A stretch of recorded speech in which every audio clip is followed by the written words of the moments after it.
Aujourd'hui, dans les studios de RLP Radio Libre en Périgord, on accueille une association, Couleur Citoyenne, association qui est basée à Coulommiers-Chamiers et plus précisément dans nos studios aujourd'hui, président Philippe Gory. Bonjour. Bonjour à tous les auditeurs et toutes les auditrices.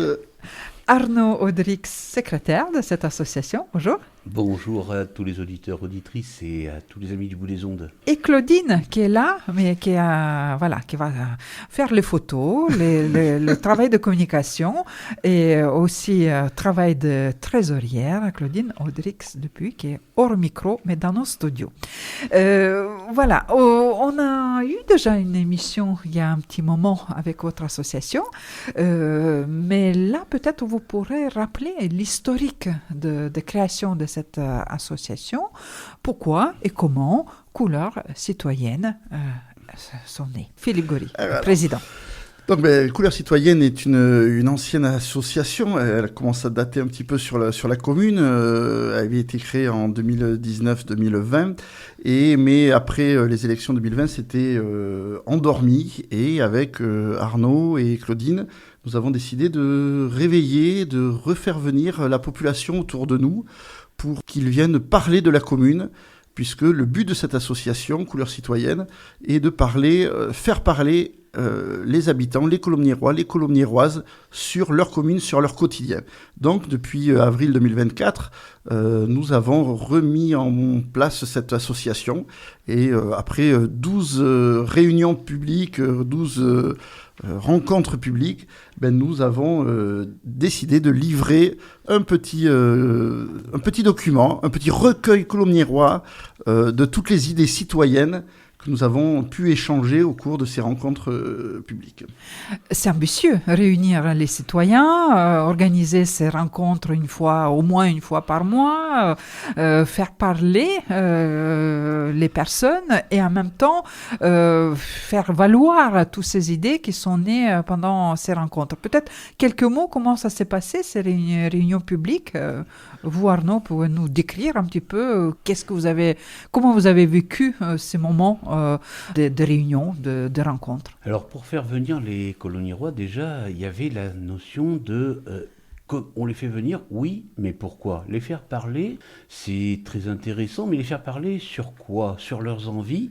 Mais pêle-mêle comme ça, tous azimuts comme ça, c'était pas l'idyllique. Donc on s'est dit, on va prendre des thématiques. On va d'abord les proposer aux anciens adhérents de Couleur Citoyenne, puis aux personnes nouvelles qui nous rejoignaient pour discuter avec nous.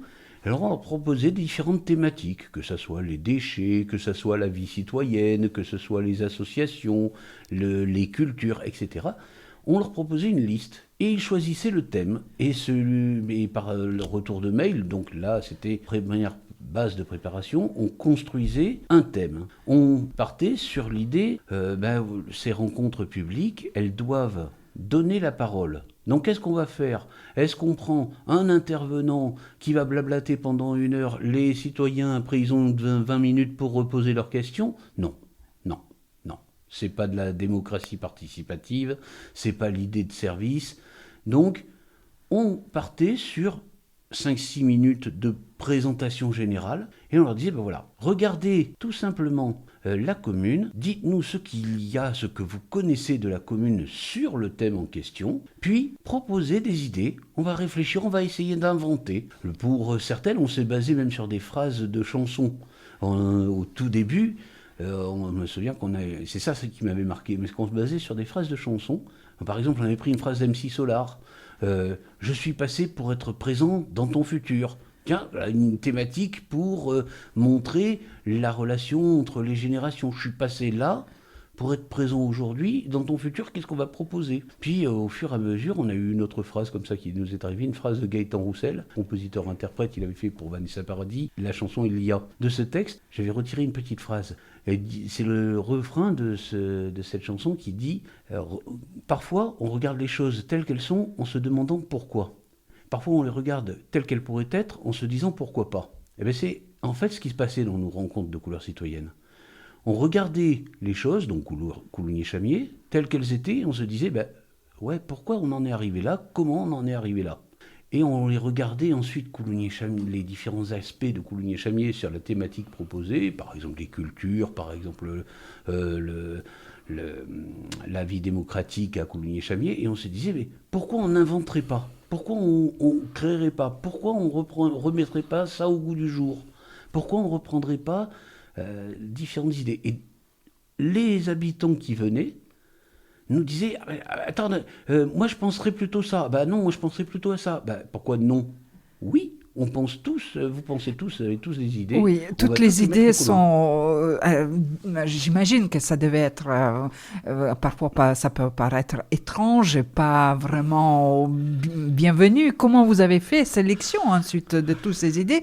Est-ce que tout ce qui était proposé se retrouve maintenant dans ce livret que vous avez amené dans le studio? Alors, les idées déjà viennent des adhérents, de couleur citoyenne, des participants. Ouais, alors déjà, pour être adhérent... il fallait respecter certaines valeurs, qui étaient quand même la laïcité, la tolérance, le partage, la solidarité, la lutte contre les inégalités, le refus de toute discrimination, l'écologie, l'éducation permanente. C'est important de le rappeler parce que toutes les idées ont eu lieu dans ce contexte qui est précis dans l'association. Et toutes les idées qu'on a vues, ce sont vraiment les idées, les envies des Coulommiers-Rois au moment présent. C'est dans le contexte de Coulommiers-Chamiers. Tout ne serait peut-être pas transposable dans les 120 idées que l'on a mis dans ce recueil. Tout n'est peut-être pas transposable à Périgueux, à Boulazac, ailleurs en France. Mais tout vient du vécu réel des habitants. Et donc, c'était vraiment très intéressant de les laisser parler. Ce que l'on a eu comme avantage aussi, c'est qu'au lieu de prendre note, on avait, grâce à l'association francophone, Sonorium francophone, la possibilité d'enregistrer, donc de laisser la parole se dérouler et prendre confiance justement, avec bienveillance. Tout le monde se parlait, tout le monde avait son idée. Et on a utilisé un peu ce qu'on appellerait l'effet boule de neige d'une idée. On ressortait une autre, et on ressortait une autre, et on se posait des questions. C'était toujours interrogatif, je veux dire, et c'était toujours pour aller vers l'avant.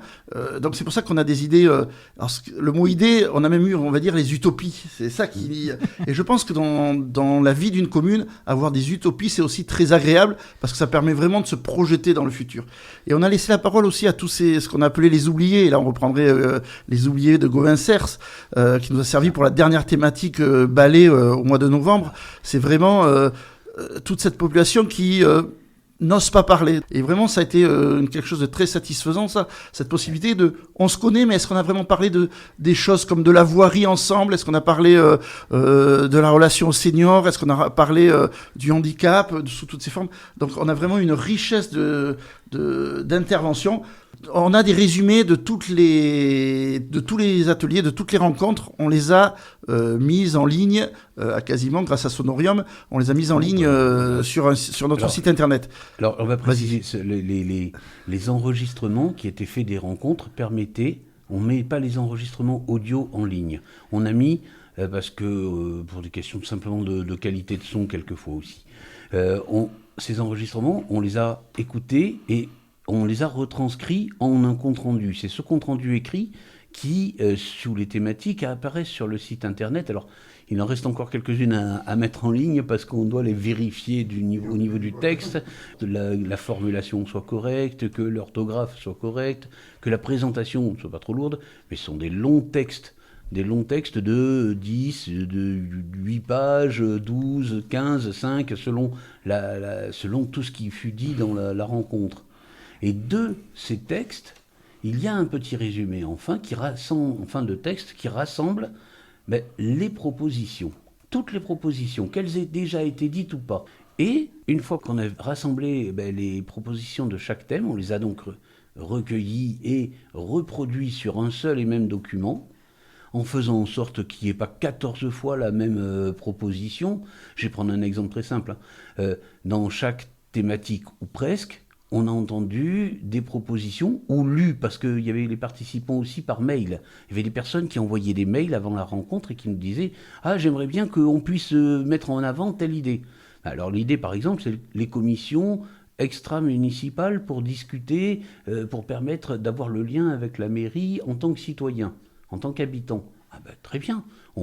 Si cette proposition existe, elle était dans toutes les thématiques. On n'allait pas le reproduire là sur le livret dans toutes les thématiques. Ça aurait fait un livret beaucoup plus important et ça aurait fait surtout beaucoup de redites. Et on nous dirait mais mes pauvres vieux, vous radotez là. Oui, il y a pas mal de propositions que vous avez dit, 122 propositions que vous avez regroupées sur différents thèmes. Peut-être vous pourrez tout simplement citer ces thèmes et peut-être quelques propositions. On ne va pas nommer 122 ici pendant notre rencontre, mais ce document existe et les personnes pourront le trouver. Ce document est en ligne depuis hier soir sur notre site internet en relais avec la page Facebook. Donc, on ne va pas l'éditer au-delà des adhérents et de ceux qui nous le demanderont. On va l'éditer papier. Par contre, pour ceux qui peuvent se connecter sur Internet, on les envoie vers ce livret qui est très facile à lire, qui est un format A3 amélioré et qui permet d'avoir une visibilité de toutes les idées en même temps. Et en sachant également qu'ils peuvent très très bien nous le demander, nous l'envoyer, nous contacter pour aussi nous solliciter la version papier s'ils veulent la lire sur autre chose qu'un ordinateur ou un écran. C'est tout à fait possible. Alors, ce livret comprend donc plusieurs thématiques, la vie associative, la citoyenneté, les moyens d'action et pouvoir des élus, relier les générations, solidarité et sociale. On a la vie culturelle hors les murs, la voirie, les moyens de déplacement, les transports, l'écologie et l'économie et l'avenir de la ville, la santé et le bien-être, les déchets domestiques, les oubliés de la commune. Et on a eu 2 fois la thématique sur le budget municipal, puisqu'on pensait que c'était le nerf de la guerre, l'argent. Donc on a fait 2 thématiques sur le budget municipal. Et donc on a plein de choses qui ressortent de là, de toutes ces propositions. Toutes ces propositions vont être remises à tous les partis politiques qui souhaitent améliorer leur vision pour 2026, 2027 et les années futures. C'est des idées qui se projettent dans le temps et donc nous sommes à leur disposition pour remettre à leur demande le fascicule. Donc par exemple, on va l'envoyer au maire actuel, M. Thierry Sipert, au candidat de la liste d'Union de la gauche, Patrick Capot, et chaque organisation prendra, en plus de ses conditions nationales et de ses propres idées, peut-être des idées de chez nous, et ça, dans nos valeurs, ça valorisera le travail fait par tous ces habitants qui sont venus à notre rencontre et que l'on poursuivra en 2027, mais ça sera un autre élément tout à l'heure. Donc c'est votre souhait que les candidats utilisent ce livret pour leur programme, qu'ils puissent piocher dans votre travail déjà fait? Complètement. C'est un peu le but, en fait. Voilà, le but initial de cette association, c'est vraiment de faire parler les habitants et que ça soit repris quelque part. C'est pour ça que on voulait vraiment que ce recueil tombe avant la campagne électorale. C'est pour ça qu'on a choisi de le remettre hier, le 15 décembre, et qu'on est présent aujourd'hui avec vous. C'est vraiment pour dire la population, pendant 24 mois, s'est assis autour d'une table, a réfléchi à plein de choses, sans tabou. Par contre, sans financement, on va être très clair, il n'y a pas de financement. Ce sont des utopies, ce sont des idées aux partis politiques, aux acteurs ensuite politiques et économiques de s'en emparer pour mettre en valeur ou pour le financement, chercher les financements. Ça, ce n'est pas le rôle de notre association. Nous, c'est vraiment trouver des idées. Et après... être le recueil de ces Malgré idées. que vous parlez quand même de budget municipal, de réduction de coûts et priorité des dépenses. Voilà, bien sûr. Vous donnez des idées. Parce que le nerf de la guerre étant quand même l'argent. Et c'est vrai que dans le budget municipal, mais qu'est-ce qu'on a mis en avant? On a mis surtout en avant, par exemple, une des propositions, c'est expliquer pédagogiquement qu'est-ce que la fiscalité locale pour les contribuables, quels en sont les fruits qu'ils reçoivent eux-mêmes. Et il faut vraiment l'expliquer. C'est vraiment une des problématiques que ont tous les acteurs politiques sur les territoires. C'est comment expliquer on ne peut pas faire sans impôts, on ne peut pas faire sans dotation globale de fonctionnement pour faire vivre quand même. Donc c'est ça. Et surtout, certains ont proposé que les habitants participent à la co-construction du budget municipal. Vraiment soient acteurs en disant on a un portefeuille, qu'est-ce qu'on va faire avec? C'est pas un budget participatif, c'est vraiment co-construire, choisir des priorités. Et ils nous ont soumis l'idée d'avoir différentes versions d'un budget municipal, parce que derrière une somme d'argent, on peut avoir différentes envies, donc différentes versions, et qu'elles soient votées lors de ces orientations budgétaires. On est sorti là, on va, du moins après, au mois de mars, on rentrera dans les orientations budgétaires, mais que les citoyens s'en emparent en disant Ah mais pourquoi, au-delà de mon bulletin de vote, je ne pourrais pas choisir tous les ans 2 ou 3, on va dire, projets de budget. On en est au budget, pas au projet, est-ce que je choisis un gymnase, non, c'est un projet de budget. Qu'est-ce qu'on fait comme route? Est-ce qu'on donne la priorité au social? Et je pense que ça serait très intéressant que ceux qui nous écoutent et ceux qui interviennent dans ce sens-là, et que les élus futurs, actuels et futurs, s'imprègnent de cette volonté des citoyens d'être au plus proche. Plus on comprend et plus on participe, plus ça co-construit des choses. Et puis il y a une autre réalité, c'est que quand on participe à quelque chose, on a beaucoup moins tendance à le critiquer. Puisqu'on y a participé. On peut moins être critique et être critique négatif. Moi, si je participe pas à quelque chose et que je critique négativement, je vais dire, ils ont fait ça, c'est bon, voilà. Si j'y participe, si j'y ai mis ma patte, si j'ai apporté quelque chose, la réalité, elle est beaucoup moins dure à admettre. L'autre réalité par rapport à cette notion du budget municipal et la question de fiscalité, c'est le fait de bien faire comprendre, de dire, quand on entend des candidats nationaux dire on va vous baisser de tant de points tous vos impôts, c'est pas aussi évident que ça. Mais pendant ces rencontres, vous avez eu vraiment contact direct avec les citoyens, vous avez donné cette possibilité de s'exprimer. Quel esprit, quelle tendance est aujourd'hui? Qui sont ces habitants de Coulugné-Chamiers? Est-ce qu'ils sont partants participer dans cette forme de démocratie citoyenne? Alors la démocratie citoyenne, telle que l'on l'avait pensée lorsqu'on a repris l'association, on pensait surfer sur les belles années de la démocratie participative, les années 99-2000, voilà. Mais hélas, on se rend compte que c'est l'individualisme qui l'emporte quand même. Il y a une réalité derrière, on ne peut pas se cacher. Le nombre de citoyens qui sont venus nous voir on avait une dizaine de personnes, 10 à 15 personnes par atelier. On a été en toute transparence puisqu'on a fait des photos. On a eu un turnover avec 8-10 personnes, toujours les mêmes. Mais c'est vraiment des gens qui s'intéressent déjà à la vie citoyenne, qui s'intéressent déjà à la vie de la commune, au sens faire commune. Et donc, oui, le but demain, parce qu'on se projette déjà, nous, dans demain, c'est-à-dire après mars 2026, il faut voir que l'association de janvier, où elle présentera ses vœux au mois d'avril, va arrêter ses actions pour ne pas perturber la campagne électorale des municipales. Il faut qu'on soit très clair, Couleur Citoyenne est une association qui va vivre dans le temps et qui va rassembler les populations. Donc, oui, on a actuellement des adhérents, on a des participants qui aiment leur ville et qui sont venus pour tel ou tel thème. On a parlé des déchets, on a parlé de la culture, donc on a parlé du sport, de la vie associative. Donc à ce moment-là, on a eu des pointes par rapport à ces thématiques-là de gens qui venaient et on leur a laissé la liberté de parole. C'est ça qu'il faut voir et je pense que c'est ça qu'il faut recréer. Non pas être soumis à des dictates, je suis une association, si je parle, on va me juger. Non, on n'était pas là pour des jugements, on était là pour se projeter dans l'avenir. Et vraiment, notre association sera dans le futur la vigie et essaiera de pérenniser ces idées, de multiplier les idées qui changeront peut-être justement dans les programmes futurs au fur et à mesure de l'avancée des mois et des années d'un futur candidat, du moins d'un futur élu de notre commune. On est sur la commune de Coulugné-Chamiers, il y a d'énormes potentiels. Il faut qu'on casse aussi l'individualisme, le rabrougrissement sur soi-même. Il faut vraiment qu'on avance dans affaires communes de plus en plus. Et il y a beaucoup de propositions justement qui sont des échanges pour créer des lieux de rencontre. Beaucoup ont proposé qu'on réouvre les écoles, qu'on ouvre les city-stades qui sont dans les écoles, qu'on ouvre les gymnases de façon plus pérenne pour que les personnes se rencontrent. Il y a une proposition, c'est de faire le parvis de Claudie-Aigneret un lieu de rencontre et de discours public. On va dire un peu comme le corner de Londres, le Speak Corner de Londres. On voit que les gens ont besoin. Il y en a qui nous ont proposé de faire un parc de jeux pour seniors. On sait qu'il y a les parcs de jeux pour enfants, mais pourquoi pas seniors? Il y a des outils dans les maisons de retraite qui utilisent des petits vélos où on s'assoit, on fait du vélo en même temps.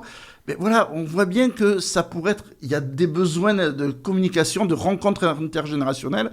Et on voit aussi que, par exemple, le lieu de rencontre qui est la route, il y a eu des propositions à des routes sans trottoir comme s'il n'y a plus la dispute de moi, je me gare sur le trottoir ou pas, des routes à vin. Donc il y en a une qui a été mise en place, la rue Benta de Bagnos, va être comme ça, mais pourquoi pas l'élargir plus loin. Il faut bien dire que depuis 20 mois qu'on travaille sur ces thématiques, des idées ont été reprises de façon actuellement, mais il faut qu'on poursuive plus loin le chemin. Il y a vraiment besoin de rencontres et faire commune. On est une grande commune, 8000 habitants, divisée en 2 grands pôles, mais je pense que l'objectif de tout élu, l'objectif de toute association, c'est de faire rencontrer les gens. Votre radio fait rencontrer les gens, les clubs sportifs font rencontrer les gens, et nous, je pense que notre association permet de rencontrer ces différentes associations, ces différentes personnes, et de les ouvrir à d'autres partages, à d'autres volontés, à d'autres choix, à d'autres idées que ses propres idées personnelles pour une association.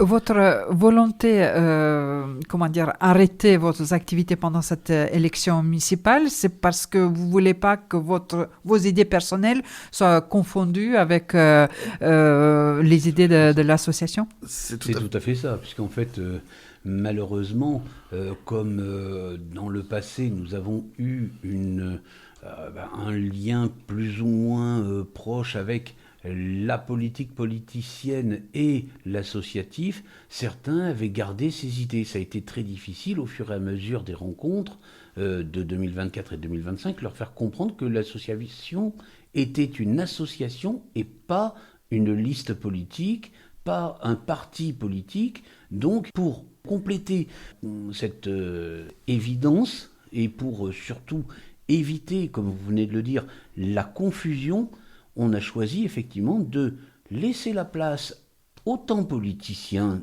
qui correspond à une campagne électorale municipale. Et nous, on va présenter nos vœux le 17 janvier à la salle Gérard Philippe. On redonnera les dates en fin d'émission.